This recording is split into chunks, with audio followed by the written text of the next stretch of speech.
আচ্ছা, শুরুতেই বলি যে আমি জামাল হোসেন, মুর্শিদাবাদ জেলার প্রতিনিধি হয়ে আমি এই পশ্চিমবঙ্গ ভারতের কমিউনিস্ট পার্টি মার্ক্সবাদী ২৭তম রাজ্য সম্মেলনের প্রতিনিধি। আসলে মুর্শিদাবাদ জেলায় ২০১৬ সালের আগে তৃণমূল কংগ্রেস ছিল না। ২০১৬ সালের বিধানসভা নির্বাচনের পরে তৃণমূল কংগ্রেস তৈরি হয় বা সৃষ্টি হয়, কিন্তু মুর্শিদাবাদ জেলায় এখনও আমরা বলতে পারি যে তৃণমূল কংগ্রেস সেই অর্থে নাই। ওখানে তৃণমূল কংগ্রেসটাকে পরিচালনা করে পুলিশ এবং ব্লক প্রশাসন, বিডিও, এসডিও, পুলিশ, এসপি এরাই পরিচালনা করে। মানে যে কোনো গণতান্ত্রিক মুভমেন্টের উপরে তৃণমূল কংগ্রেস নয়, পুলিশই আক্রমণ করে। তৃণমূল পুলিশকে সাথে নিয়ে সেই আক্রমণ সংগঠিত করে। কিন্তু আমি বলতে চাইব, নিশ্চয়ই আপনারা জানেন যে বিগত ২০২৩ সালের পঞ্চায়েত নির্বাচনে আমরা মুর্শিদাবাদ জেলার মানুষ তৃণমূল কংগ্রেস এবং পুলিশের এই অত্যাচারকে পর্যদস্তু করেই, বিশেষ করে যেটা শুরু হয়েছিল রানীনগর 1 ইসলামপুর ডোমকুল দিয়ে, যে তারা ২০১৮ সালের মতো পঞ্চায়েতে আমাদেরকে লড়তেই দেবে না, নমিনেশন করতেই দেবে না। সমস্ত বাধা বিপত্তিকে অতিক্রম করে আমরা নমিনেশন করেছিলাম, নির্বাচনী ময়দানে আমরা ছিলাম এবং তার ফলও কিছু পেয়েছিলাম।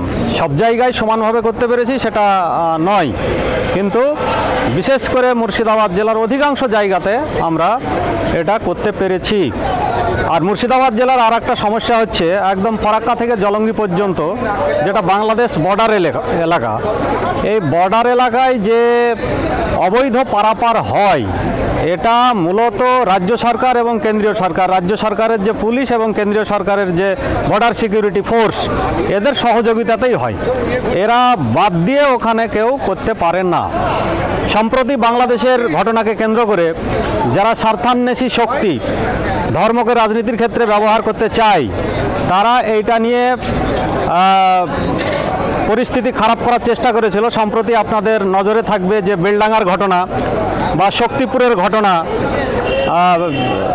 ভরতপুরের এমএলএ যে কিনা বলে যে মুর্শিদাবাদ জেলায় আবার বাবরি মসজিদ তৈরি করবে, বিজেপি বলে যে ওখানে রাম মন্দির তৈরি করবে।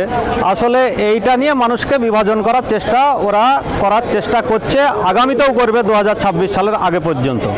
কিন্তু মানুষ এই সব আর নিচ্ছে না। এখনো পর্যন্ত যে কিছু মানুষ, যে কটা মানুষ ওদের সঙ্গে আছে, সেটা মূলত এই বিভিন্ন প্রকল্পের কিছুটা সুবিধা এবং পুলিশ প্রশাসনের ভয়। আমাদের নেতৃত্বরা কিছু করতে গেলে তাদেরকে মিথ্যা মামলায় জড়িয়ে দেওয়া, এই সব নিয়েই তারা মূলত টিকে আছে। কিন্তু এটাও মানুষ যে প্রতিরোধ শুরু করেছে মুর্শিদাবাদ জেলায়, তাতে আগামী দিনে মুর্শিদাবাদ জেলা যে বামপন্থীদের শক্ত ঘাঁটি ছিল, প্রগতিশীল শক্তির শক্ত ঘাঁটি ছিল, তারাই আগামী দিনে ফিরে আসবে।